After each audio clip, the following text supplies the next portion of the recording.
love, you're listening to the Died on Ashanta podcast. I'm a resilience strategist and migrant integration specialist who has spent the last 20 years traveling, working, and studying throughout the Caribbean, North America, Europe, Africa, and Asia. As a globetrotter, I quickly learned how to bounce back from crisis and how to thrive in new and strange places. I've used my training and experience to develop a resilience-based framework, and now I help others to get over the hurdles that come with living in a foreign country.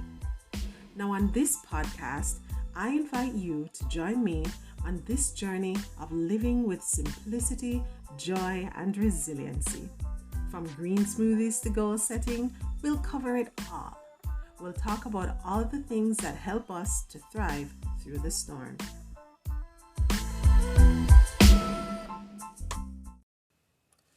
Welcome to the Died on Ashanta podcast. This is episode 11, and today we are talking about solitude. Now, when you think of solitude, of course, we're focusing on spiritual resilience. How do you learn to be by yourself?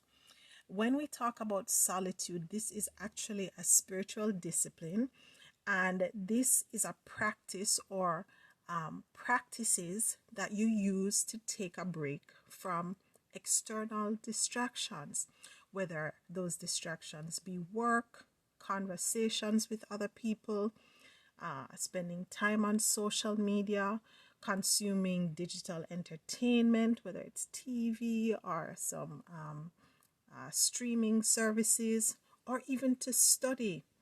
It is a time to step away, and it's very different from what everyone has become accustomed to and we call social distancing.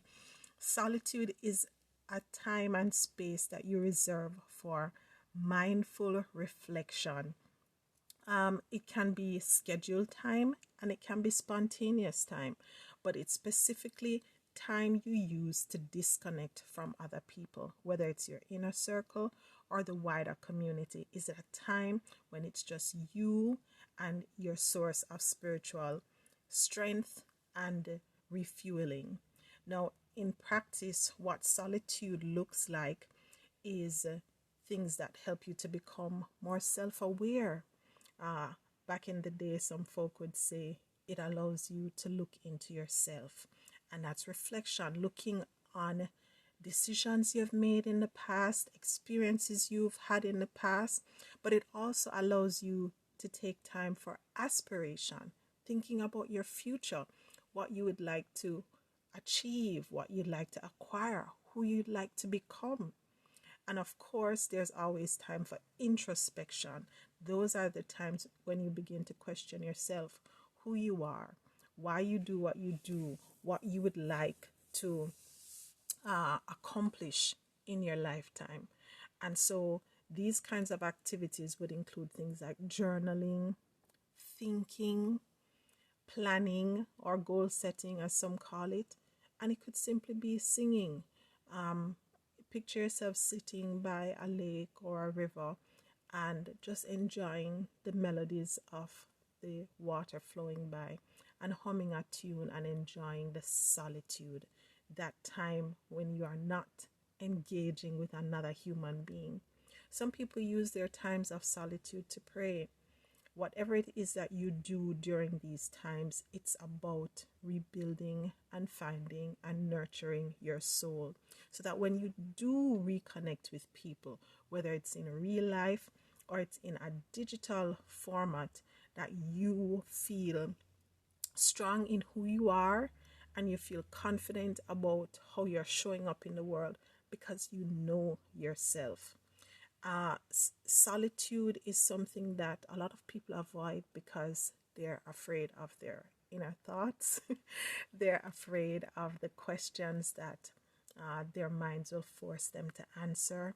But it is not until you know yourself and you become comfortable with being by yourself that you can truly be your best self when you are with others. We talk about people who are being inauthentic or people who are being people pleasers. All of this is rooted in them being unaware of who they truly are.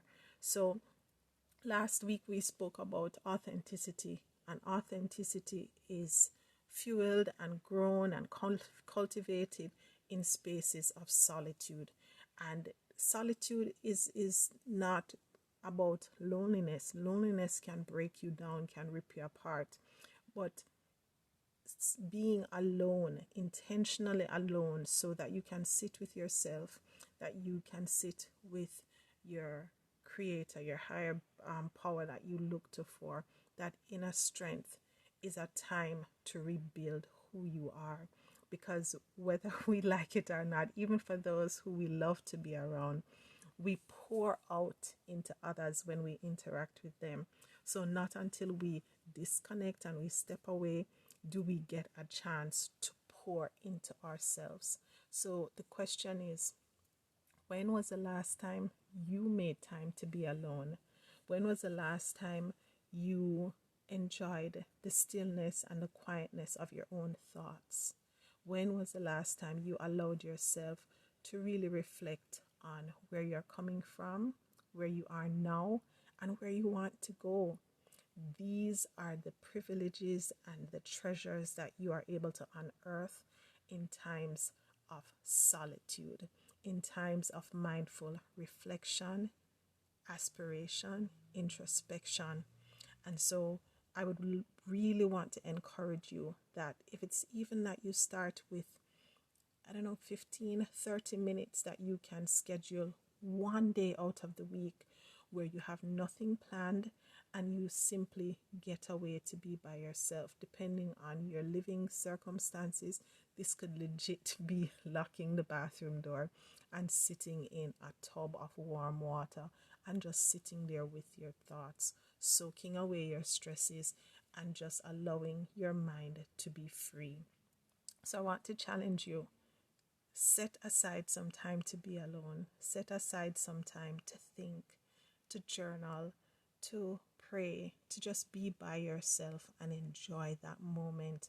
Because even in a time where social distancing has become the norm, many of us don't ever get the chance to disconnect and to be with ourselves.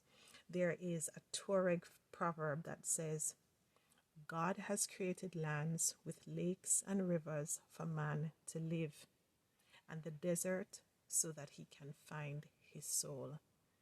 So I want to challenge you to find your desert, your place where you can disconnect from the noise and the distractions and the demands of everything else and everyone else, and to spend time finding and becoming a friend to your own soul.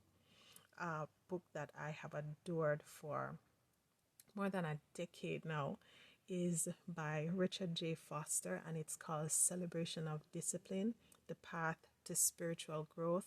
And in this book you will find 12 spiritual disciplines, and one of them is the discipline of solitude. So if you're looking for a great resource to take a deeper dive into how you can experience more solitude in your life and to improve your spiritual resilience, then check out that book and let me know what you think of it. If it is you have taken time to be by yourself, to replenish your inner strength, share with me, what do you do during your times of solitude? Where do you go? And how do you make sure that you get time away from for yourself? I'd love to hear from you as usual. So let me know, how do you cultivate your spiritual resilience by taking time for solitude? Until next time, do enjoy a fabulous week, and I hope to hear from you soon.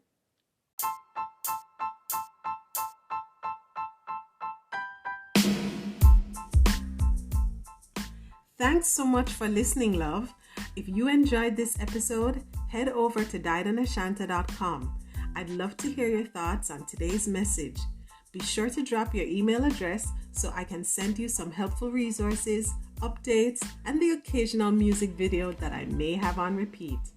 Make sure you subscribe and spread the love with someone you care about.